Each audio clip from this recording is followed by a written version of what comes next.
Charge water કે healing વોટરના નામ આજકાલ આપણે બહુ સાંભળીએ છીએ, પરંતુ આ કોઈ આધુનિક શોધ નથી. આજથી હજારો વર્ષ પહેલા આયુર્વેદની ચરક સંહિતામાં હંસોદક નામથી એક પાણીનું વર્ણન આવેલું છે, જે ચંદ્રકિરણ અને સૂર્ય તેજની સાથે અંતરિક્ષના નક્ષત્રોની કોસ્મિક એનર્જીથી ભરપૂર છે, જેને આચાર્ય ચરકે અમૃતતુલ્ય કહ્યું છે. હવે ચરક સંહિતાના સૂત્રસ્થાન અનુસાર શરદ ઋતુમાં પાણીને 24 કલાક માટે દિવસ દરમિયાન સૂર્યકિરણ દ્વારા ગરમ કરવામાં આવે, રાત્રે ચંદ્રકિરણ દ્વારા ઠંડુ કરવામાં આવે અને તેની સાથે અગસ્ત્ય નક્ષત્રના કોસ્મિક કિરણો જ્યારે ભળે ત્યારે પાણી એક રીતે ઉર્જાથી ચાર્જ થઈ જાય છે. આ પાણી એટલે કે દિવ્ય હંસોદક જલ. આ હંસોદક જલને ઘરે આપણે આરામથી તૈયાર કરી શકીએ છીએ. એ માટે માટીના વાસણ અથવા તો કાચના પાત્રમાં શુદ્ધ પાણીને ભરી લો. પાત્રને સુતરાઉ સફેદ કાપડથી બાંધી લેવાનું. હવે આ પાત્રને દિવસમાં સૂર્ય તેજને શોષવા માટે સૂર્યપ્રકાશમાં રાખીએ અને રાત્રે તેને એવી જગ્યાએ મૂકીએ કે જ્યાં ચંદ્રકિરણ પહોંચી શકે.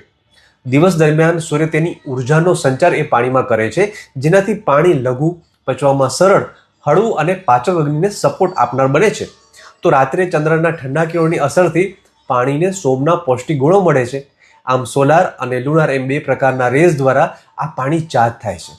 એ સાથે બ્રહ્માંડના સૌથી તેજસ્વી તારા એવા ધ સ્ટાર કોનોપસની અસર હેઠળ અગસ્ત્ય નક્ષત્રના દિવ્ય બ્રહ્માંડી પ્રભાવની કોસ્મિક હિલિંગ એનર્જી દ્વારા પણ આ પાણી ચાર્જ થાય છે.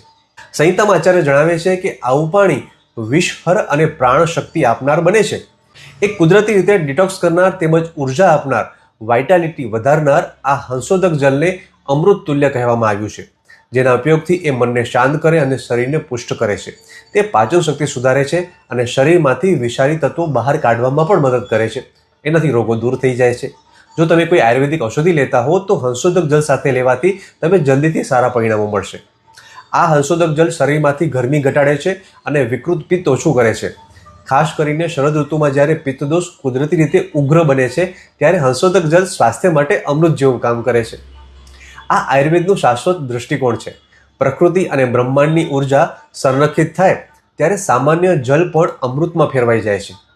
આવું જ બીજું ઉદાહરણ જોઈએ તો શરદ પૂનમ વખતે રાત્રે લેવામાં આવતા દૂધ પૌવામાં પણ આ જ પ્રકારનો નિયમ લાગુ પડે છે, જેમાં ચંદ્રમાના કિરણોથી પિત્તને બેલેન્સ કરનાર ઉર્જા ઉમેરાય છે. આ આપણું હજારો વર્ષ જૂનું પરંતુ આજે પણ સચોટ એવું આયુર્વેદનું સ્વાસ્થ્ય વિજ્ઞાન છે. અને હું ડૉક્ટર જીગર ગોર આયુર્વેદના આવા અમૃત સમાન સિક્રેટ્સને તમારા રોજિંદા જીવનમાં લાવવાનો પ્રયત્ન કરી રહ્યો છું. હંસોદક જલ આપ ઘરે જ બનાવી શકો છો. તેનો પ્રયોગ સ્વાસ્થ્ય સુધારવા માટે આપ જરૂરથી કરો અને તમારા જીવનમાં આયુર્વેદના જ્ઞાનનો અનુભવ ચોક્કસથી કરો. Take care.